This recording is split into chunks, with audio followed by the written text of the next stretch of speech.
Chapter 8. At the Sign of the Spyglass.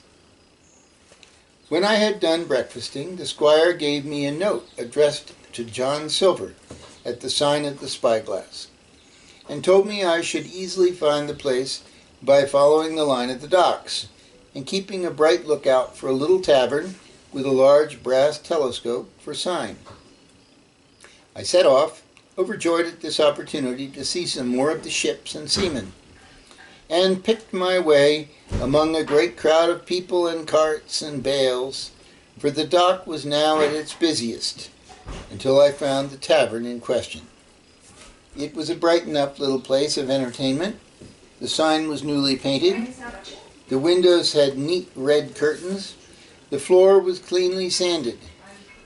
There was a street on each side and an open door on both, which made the large, low room pretty clear to see in spite of clouds of tobacco smoke. The customers were mostly seafaring men, and they talked so loudly that I hung at the door, almost afraid to enter. As I was waiting, a man came out of a side door, and at a glance I was sure he must be Long John. His left leg was cut off close by the hip, and under the left shoulder he carried a crutch, which he managed with wonderful dexterity, hopping about upon it like a bird. He was very tall and strong, with a face as big as a ham, plain and pale, but intelligent and smiling. Indeed, he seemed in the most cheerful spirits, whistling as he moved about among the tables, with a merry word or a slap on the shoulder for the more favored of his guests. Now, to tell you the truth, from the very first mention of Long John in Squire Trelawney's letter, I had taken a fear in my mind that he might prove to be the very one-legged man whom I had watched for so long at the old Benbow. But one look at the man before me was enough. I had seen the captain and black dog in the blind man pew, and I thought I knew what a buccaneer was like.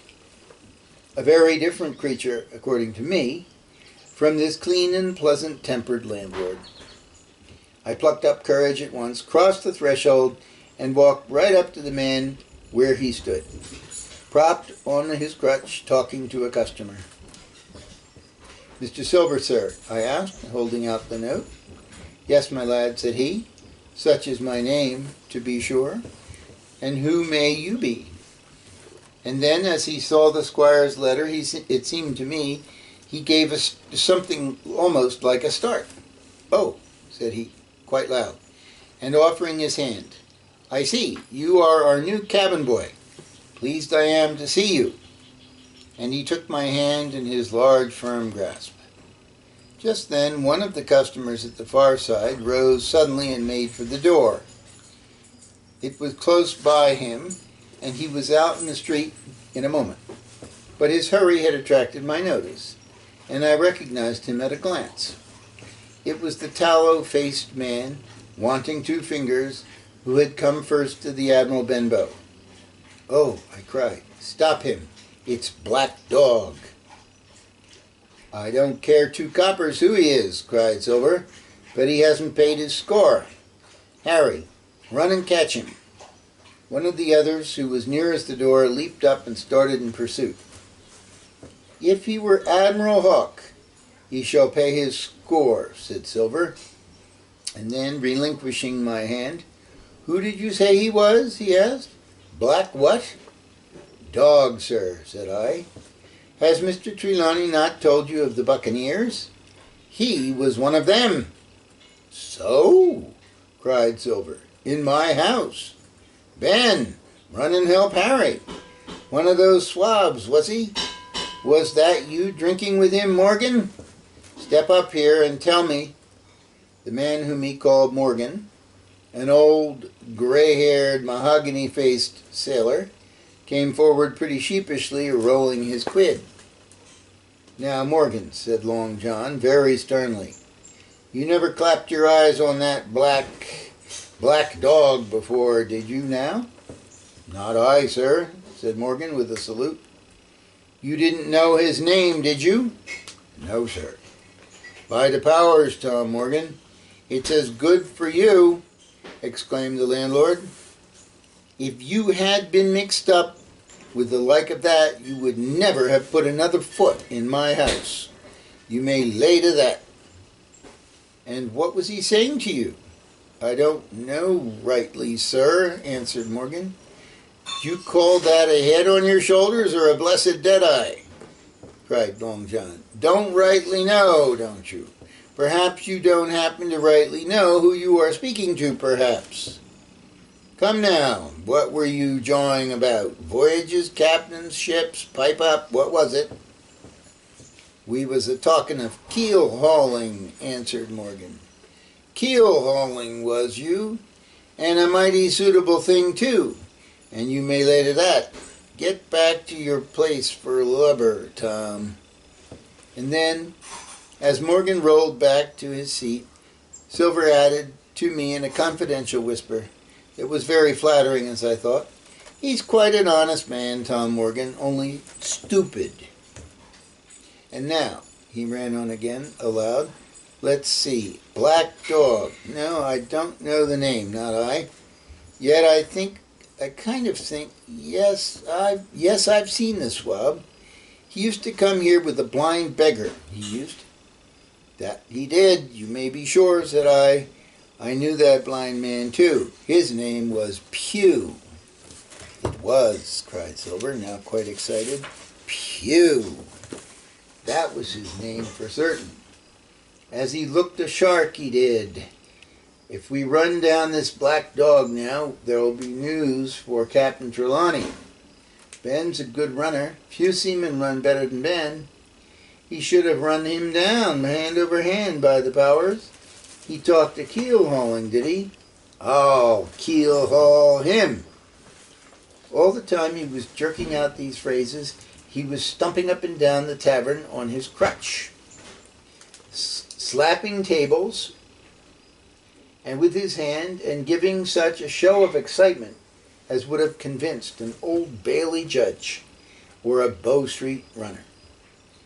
My suspicions had been thoroughly reawakened on finding Black Dog at the spyglass, and I watched the cook narrowly, but he was too deep and too ready and too clever for me, and by the time the two men had come back out of breath and confessed that they had lost the track in a crowd and been scolded like thieves, I would have gone bail for the innocence of Long John Silver. See here now, Hawkins, said he. Here's a blessed hard thing on a man like me now, ain't it? There's Captain Trelawney. What's he to think? Here I have this confounded son of a Dutchman sitting in my own house, drinking of my own rum. Have you come? And here you comes and tells me of it plain. And here I let him give us all the slip before my blessed deadlight. Now, Hawkins, you do me justice with the captain. You're a lad, you are, but you're as smart as paint. I see that when you first came in. Now here it is. What could I do with this old timber I hobble on? When I was an A.B. master mariner, I'd have come up alongside of him, hand over hand, and broached him in to a brace of old shakes, I would. But now, and then all of a sudden, he stopped and his jaw dropped as though he had remembered something. The score, he burst out. 3 goes of rum. Why, shiver my timbers, if I hadn't forgotten my score. And falling on a bench, he laughed until the tears ran down his cheeks. I could not help joining, and we laughed together, peal after peal, until the tavern rang again.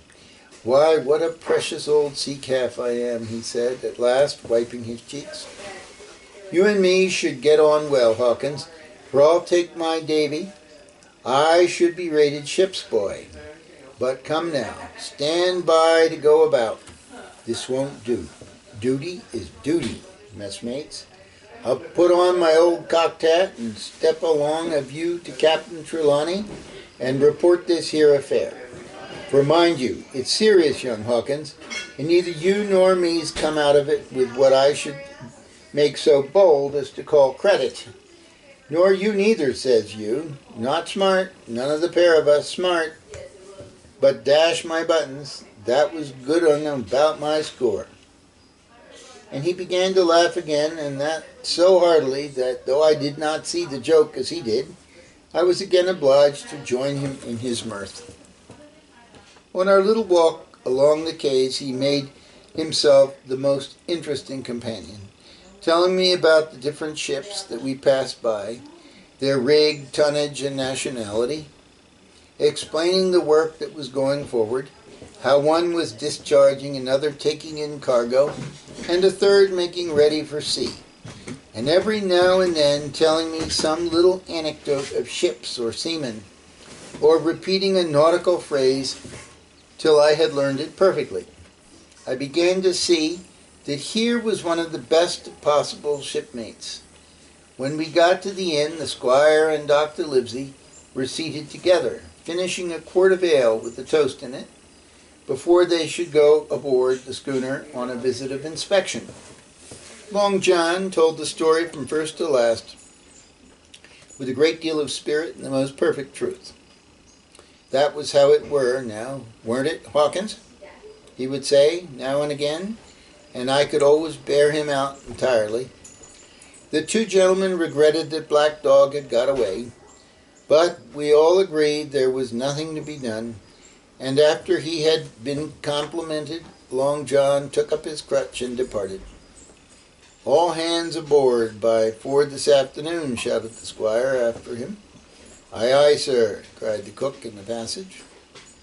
Well, squire, said Dr. Livesey, I don't put much faith in your discoveries, as a general thing. But I will say this, John Silver suits me. The man's a perfect trump, declared the squire. And now, added the doctor, Jim may come on board with us, may he not? To be sure he may, says the squire. Take your hat, Hawkins, and we'll see the ship.